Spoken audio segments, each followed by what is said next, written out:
வணக்கம் ஃப்ரெண்ட்ஸ். கற்பனைக்கு அப்பாற்பட்ட வலிமையும் துணிச்சலையும் மன உறுதியும் பெற்றவர்கள் தான் நம்ம பெண்கள்.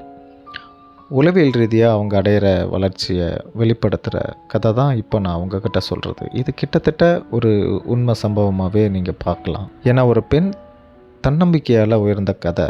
பாரதி ஒரு இல்லத்தரசி. அவங்களுக்கு திருமணமாகி கணவர், குழந்தைகள் அப்படின்னு வாழ்க்கை சிறப்பாகவே போயிட்டு இருந்திருக்கு.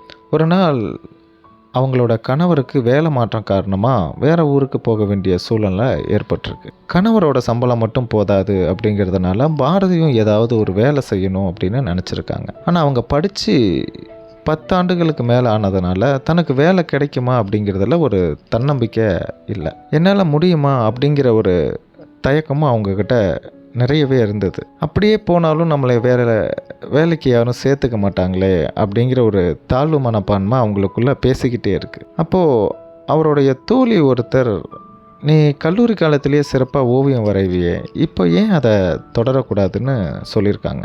அவங்க தோழியோட பேச்சை கேட்டு ஒரு ஓவிய பள்ளியில் சேர்ந்தாங்க. ஆரம்பத்தில் தயக்கம் இருந்தாலும் தன்னுடைய திறமையை வளர்த்து கொஞ்ச காலத்திலேயே சிறப்பாக ஓவியமும் வரைய தொடங்கியிருக்காங்க. இப்போ அவங்க ஒரு முழுநேர ஓவியராகவும் ஓவிய பள்ளியும் நடத்திட்டு வந்துட்டுருக்காங்க. பல பெண்களுக்கு ஓவியம் கற்றுக் கொடுத்தும் இப்போது வந்துட்டுருக்காங்க. இந்த கதை பெண்களுக்குள் இருக்கும் திறமையை அவங்க அடையாளம் கண்டுக்கிட்டால் கண்டிப்பாக அவங்களால சாதிக்க முடியாது எதுவுமே இல்லை அப்படிங்கிறது தான் நமக்கு இந்த கதை உணர்த்தது. என்னுடைய வாழ்க்கை இவ்வளவுதான் அப்படின்னு நினைக்காம உங்களுக்குள்ளே இருக்கிற திறமையை கட்டாயம் வளர்த்துக்கோங்க.